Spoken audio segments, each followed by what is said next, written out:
ఒక నీతి నిజాయితీ. ఓసారి అనిపిస్తుంది, నిన్నే గవర్నర్ అయ్యాడు అశోక్ గజపతిరాజు గారు. ఆయన ఫైనాన్స్ మినిస్టర్గా ఉండేవాడు.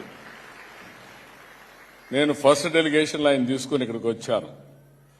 ఆయనకు సిగరెట్లు తాగడం సరదా, తాగతానే ఉండేవాడు సిగరెట్లు.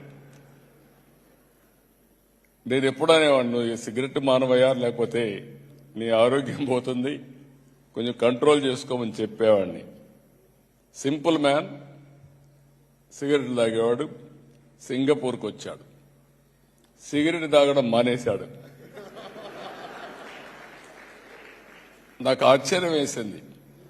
ఒక వ్యసనాన్ని ఇమ్మీడియట్ గా మానేస్తారంటే ఆశ్చర్యం వేసి అడిగా, ఏంటి అశోక్, ఎక్కడ సిగరెట్ కనపడలేదు ఏంటన్నా. సార్, ఇక్కడ పొరపాటున సిగరెట్ తాగితే